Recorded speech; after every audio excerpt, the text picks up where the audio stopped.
Le morning, les GG, tout sur les dessus de l'actu, les grandes gueules. Parler beaucoup, manger l'argent, voyager beaucoup seulement, mais travailler beaucoup, créer des choses, emploi des jeunes, non, non, non. Les dirigeants africains, les dirigeants sont comme ça. Les grandes gueules. À tous, le plaisir de vous savoir très nombreux à l'écoute de cette émission où que vous vous trouvez sur le territoire national mais aussi à l'étranger, en région forestière. Vous nous écoutez sur 99.7, notre antenne régionale. La même fréquence du côté de Bokeh et dans le Fouta. À Kindia, c'est Kanyasi qui relaie cette émission. Du côté de Kankan, vous nous écoutez là sur 99 tout court. Pendant ce temps, du côté de Farana et dans tout le Sankara, c'est Bambou FM qui relaie cette émission. 4 possibilités pour réagir à nos sujets, à nos débats. GG au 837 si vous êtes abonné Orange ou le 657 39 13 13. Ça se passe aussi sur www.espacefmguinée.info ou sur Twitter #espacegg. Un peu plus tard, nous allons prendre en compte vos réactions qui vont défiler sur Espace TV. Il faut le dire, c'est la dernière représentation au compte de cette année 2019.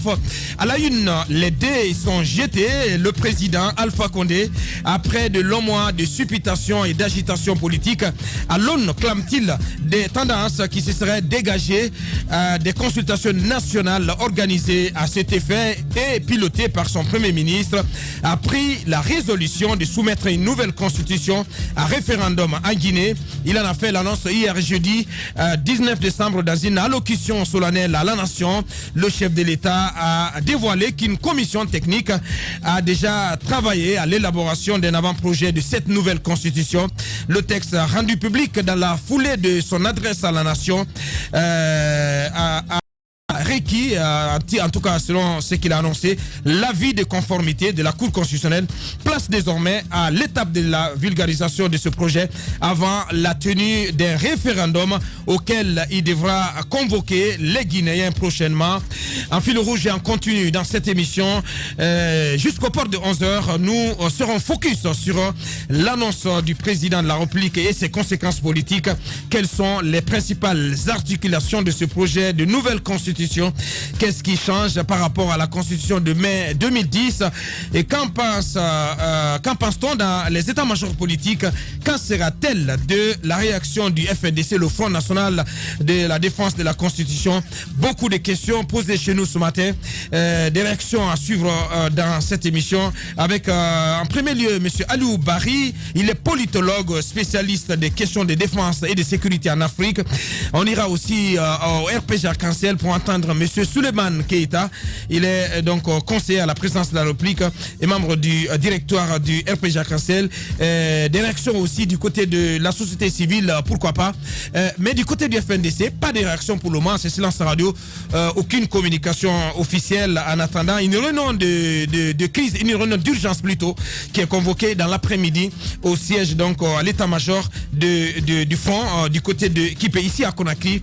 On s'intéresse aussi à d'autres sujets d'actualité dans cette émission. Les résultats des primaires chez le RPG Arc-en-Ciel à Kankan, contestés par les bureaux de jeunesse dans une pétition adressée principalement au bureau politique national du parti. Ces bureaux de jeunesse du côté de Kankan dénoncent une mascarade électorale à laquelle ils entendent s'opposer énergiquement. Que dénoncent-ils dans la procédure ayant prévalu à la désignation des candidats du parti aux prochaines députations à Kankan? Que comptent-ils faire ces bureaux de jeunesse? Ibrahima Khalil Chérif Aïdara, il est porte-parole de la jeunesse du RPG Arc-en-Ciel à Kankan.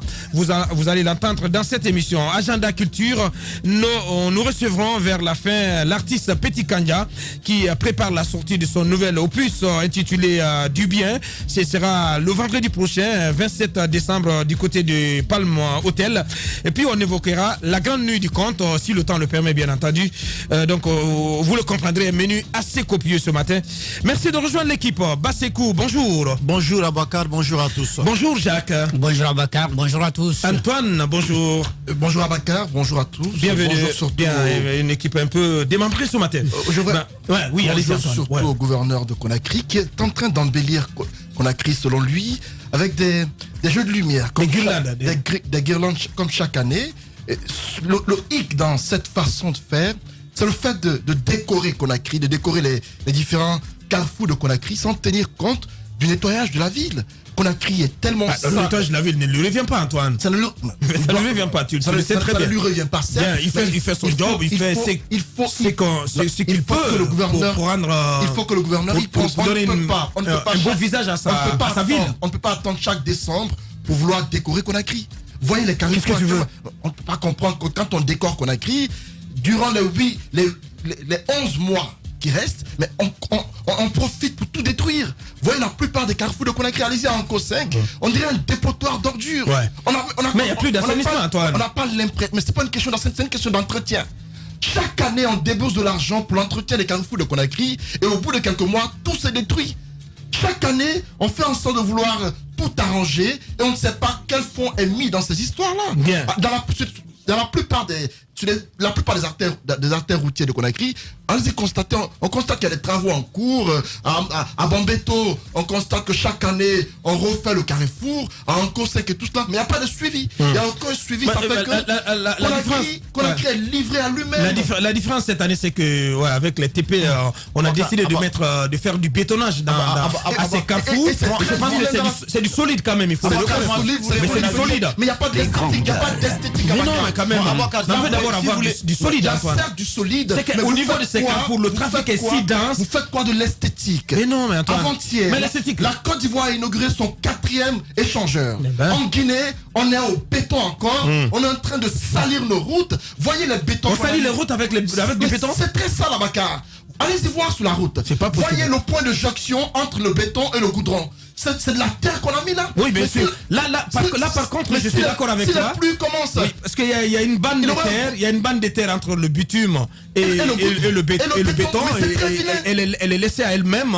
Et je pense que là, elle va s'érouler très vite. Dès que les pluies vont tomber. Il n'y a aucune esthétique dans cette façon de faire. C'est vrai qu'on veut faire en sorte de faire en sorte que les Guinéens circulent, mais en le faisant ainsi, mais tenez compte au moins de la beauté des choses. Mais non, mais pourquoi tu vas t'étrangler ce matin? Mais en Guinée, on est d'abord. Non, mais rien n'est bon. Mais nous, ce que nous recherchons pour le moment, parce que l'étape où nous en sommes, c'est du solide, c'est ce que nous recherchons. On n'est pas dans l'esthétique, Antoine. On n'est pas dans l'esthétique pour le moment.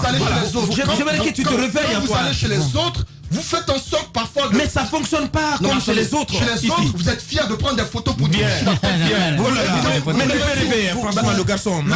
Mais que je me dis... Non, mais tu délires complètement, Antoine. Ce que je me dis, nos autorités ne prennent pas exemple chez les autres. Chez nous, c'est un laisser-aller total. Non, mais... Voyez, on est en fin d'année. Je suis d'accord. On est en fin d'année, mais vous ne sentez pas que Conakry est en fin d'année. Tout est laissé à l'abandon. Voyez la ville de Conakry, mais elle est complètement insalubre. Complètement défigurée. Je suis d'accord avec toi. Je suis... Mais quand je dépasse le carrefour, comment on appelle, Anko 5, mais c'est extraordinaire. Mais des ordures... Tu n'as pas l'impression que des humains vivent à Conakry. C'est comme des... Je veux pas dire le mot animaux, mais sincèrement, c'est pas loin de ça. Ça ressemble à une porcherie. On a comme l'impression qu'il n'y a pas d'humain. Et on vit dans ça, on se contente de ça. Bien. Mais c'est très sale. Calme-toi, Antoine. Tu ne vas pas t'étrangler comme ça pour rien. Allez-y. Pour les routes, on a quand même besoin de solide. On a fait l'expérience avec le carrefour de Matoto, même si, là, il faut le dire, et là, je comprends bien Antoine, parce que dès que vous dépassez le béton, vous entrez carrément dans la partie qui est dégradée. Il suffit de voir l'autre chaussée. L'autre côté du rond-point, c'est complètement dégradé. C'est comme si Oumou Camara n'avait pas fait assez d'efforts là-bas. C'est ce qui risque d'arriver au niveau de tous les ronds-points. Parce que vous imaginez, à Sangoya par exemple, on a fini l'une des chaussées il y a longtemps. Mais on perd le temps à commencer de l'autre côté. Je ne sais pas c'est quoi le plan qui est donné. Ce qui est sûr, les travaux étaient lancés pour 3 mois. Et déjà, nous sommes presque en fin d'année parce que ça a commencé, je crois, en octobre. Nous sommes en décembre. Ça n'a pas l'air de finir parce qu'en temps, les travaux traînent encore. Et je me dis que ça prend énormément de temps.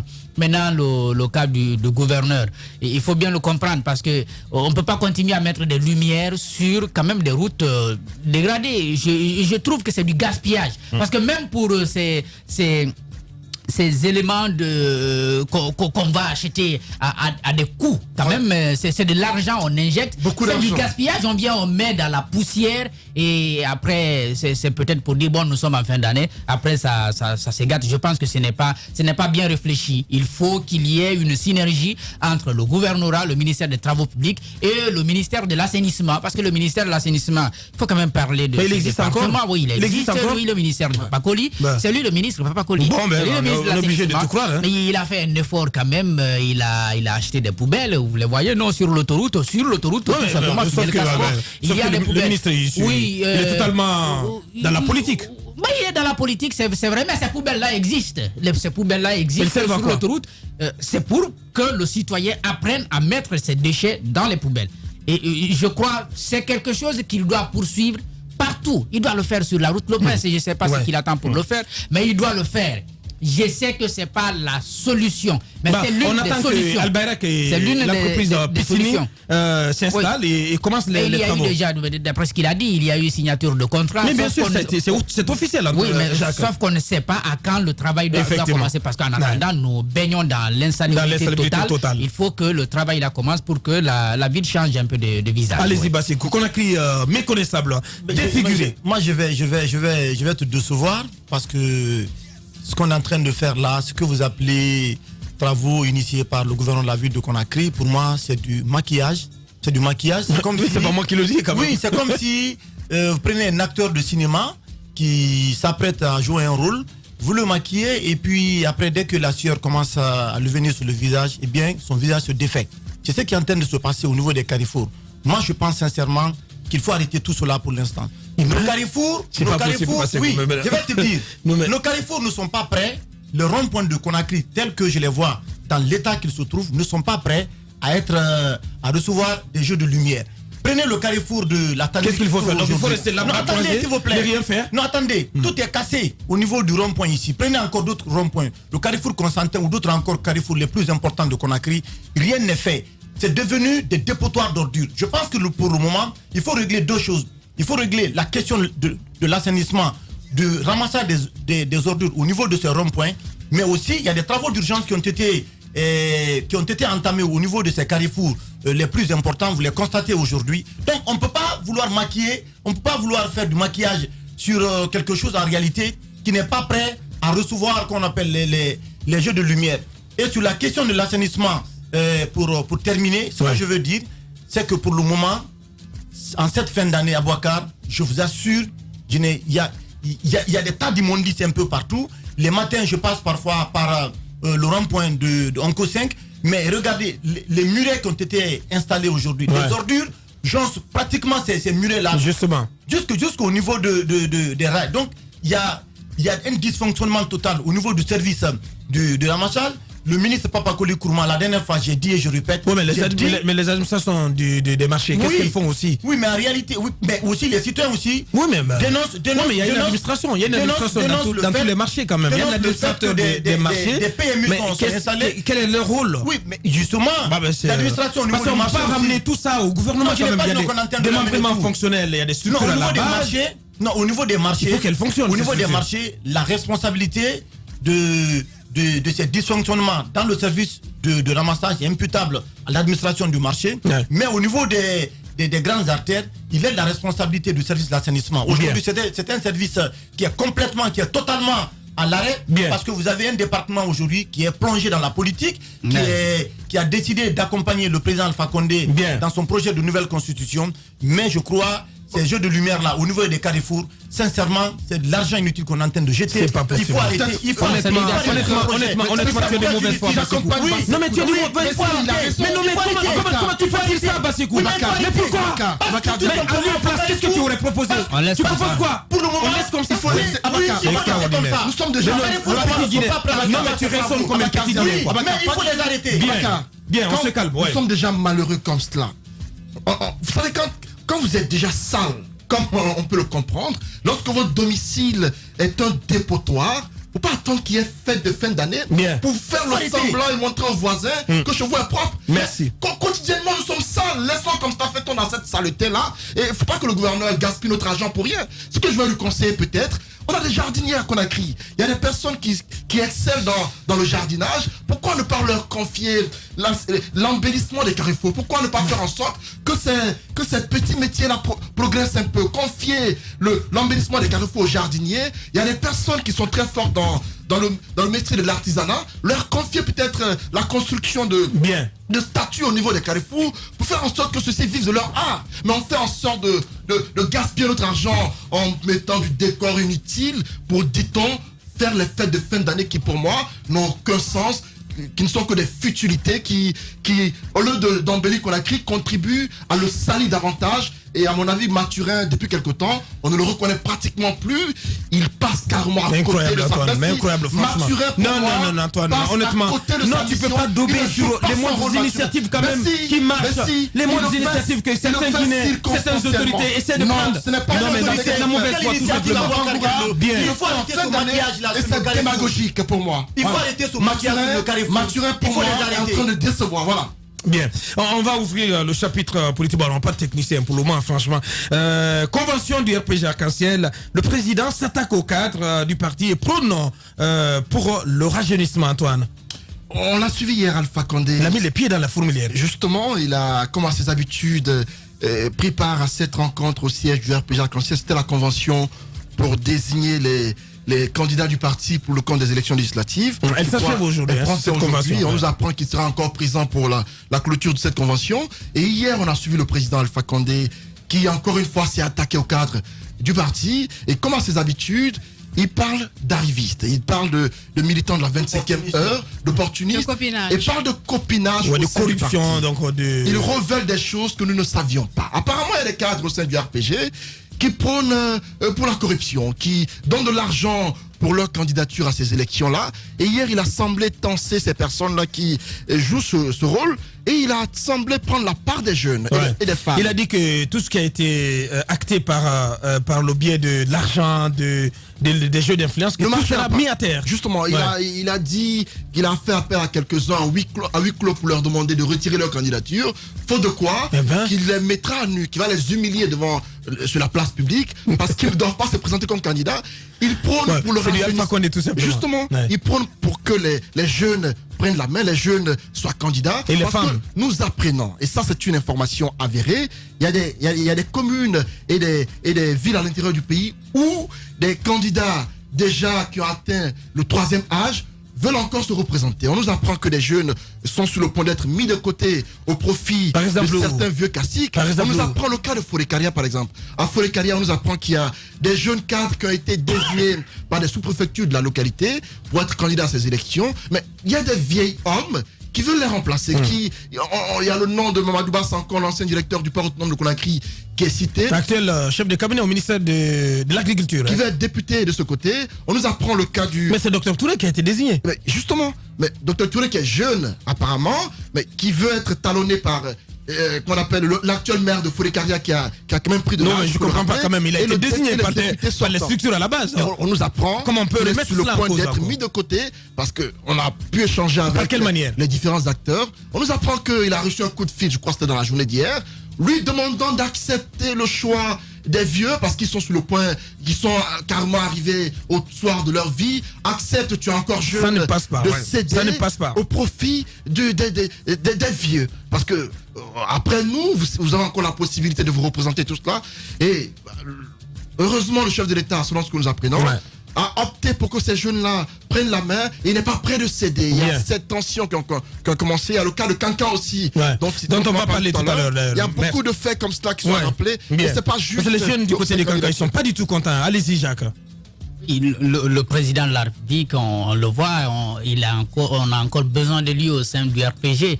Et c'est-à-dire que s'il ne vient pas, il n'y a pas d'ordre. Même s'il laisse faire, on voit des difficultés. Sinon, l'initiative, je fais partie de ceux qui l'ont salué parce qu'il fallait quand même permettre à ce que des citoyens à un certain niveau se prononcent sur les candidatures avant qu'elles ne soient proposées, n'est-ce pas, au peuple de Guinée pour adoption. Pourquoi ce sujet intéresse les médias ou nous intéresse particulièrement? Parce que nous savons que les candidatures proposées par le parti au pouvoir, ce sont des candidatures très intéressante. On a aussi le sentiment que ce sont des candidats qui probablement peuvent être bien placés pour remporter, n'est-ce pas, la députation. Même si il faut reconnaître qu'à certains endroits, si bien entendu il y a la transparence, ça peut se jouer difficilement avec l'opposition qui a quand même des candidats sérieux parfois. En tout cas, comme nous l'avons vu en 2013, j'ai souvenance de Kaloum, mais également de Matoto, où le RPG, quelle que soit sa bataille, n'a pas pu, n'est-ce pas, s'en sortir à l'uninominal.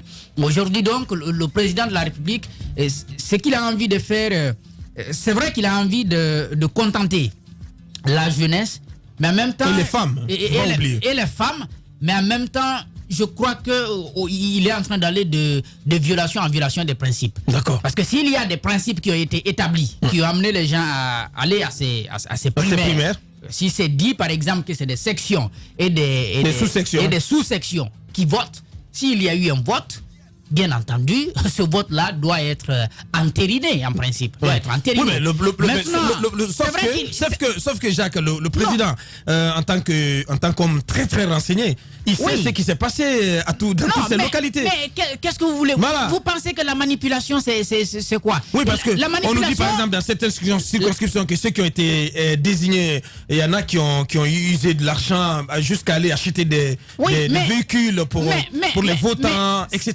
Mais là, le jeu n'est pas transparent. Parce qu'il est déséquilibré en faveur d'un candidat au détriment des autres. Dans ce cas, c'est pas transparent. Des élections ouvertes. Des élections, je veux dire, des élections transparentes. Des élections, si vous voulez, où le citoyen choisit. Vous voyez des sacs de riz qu'on sort. Vous voyez de l'argent qu'on distribue pour amener les gens à voter. Surtout que là, ce sont des primaires. La corruption est même assez facile. Parce qu'il suffit juste de s'adresser aux sections et aux sous-sections de la localité. Vous avez la même mise sur tout le monde. Tel que le principe il est établi, c'est vraiment, le risque est élevé pour que les nantis puissent, n'est-ce pas, acheter les gens. Mais le principe, c'est le principe.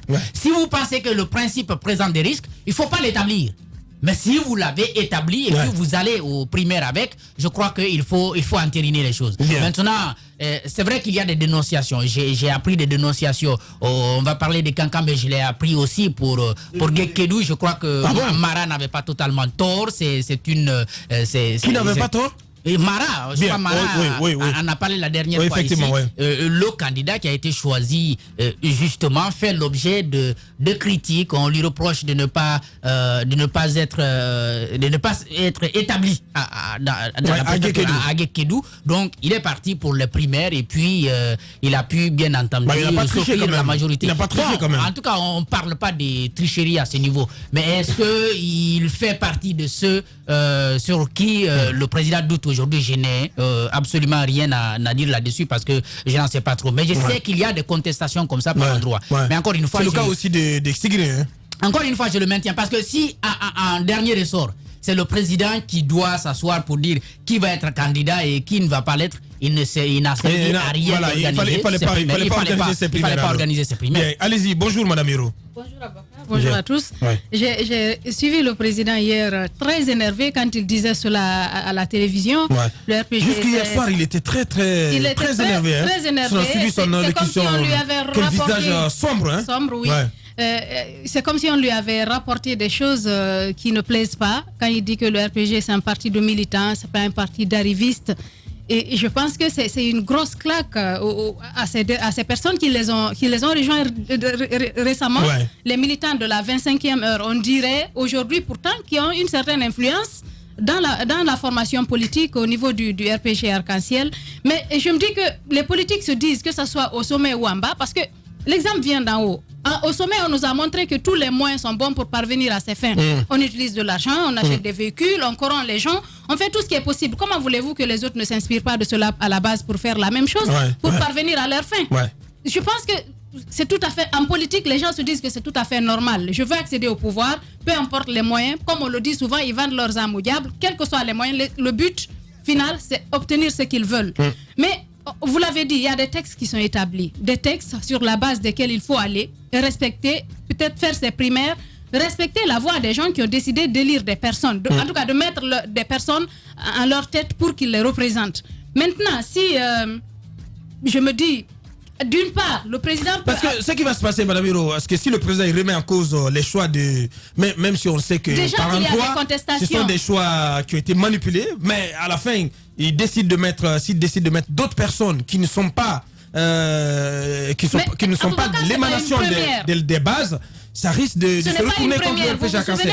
Pendant les élections communales, ce qui s'est passé, c'est que le RPG n'a pas choisi de tête de liste. Non, pas du tout. Et ça a créé des problèmes.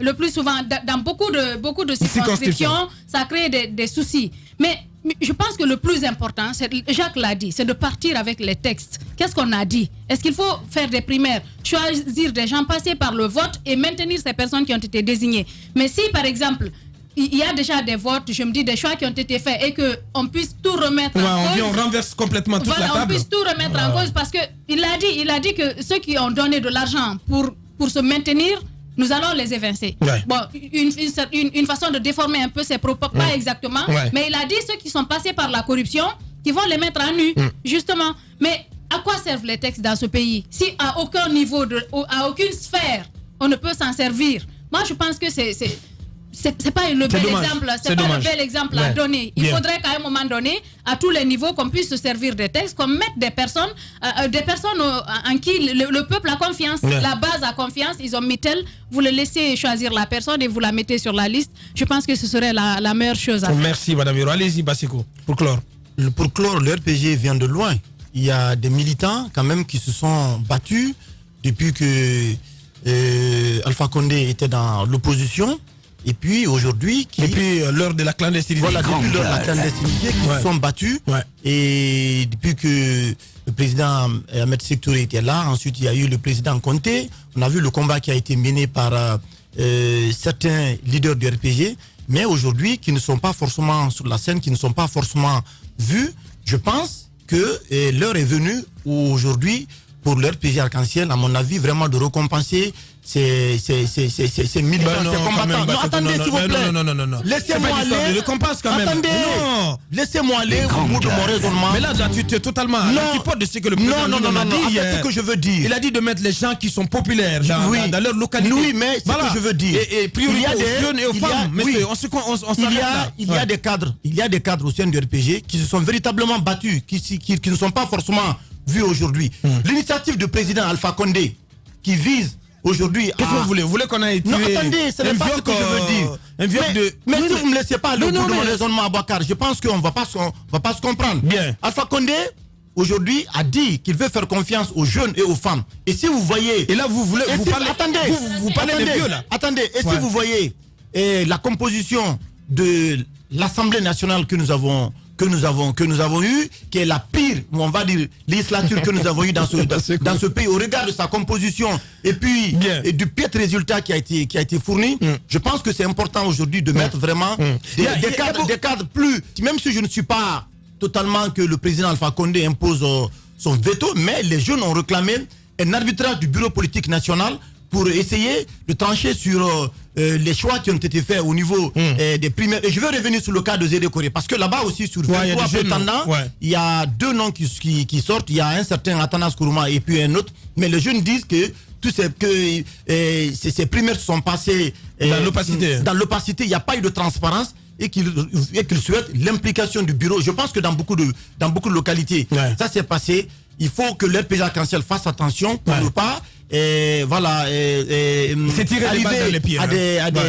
à des reports de voix, parce qu'on va dire comme ça, parce que s'il y a des mécontentements, si le problème n'est pas réglé à la base, parce que ce sont les militants qui votent, ce sont les militants qui donnent la force quand même à un parti politique, et c'est important de les écouter, surtout quand ils sont mécontents. Bien, allez-y Antoine, pour clore.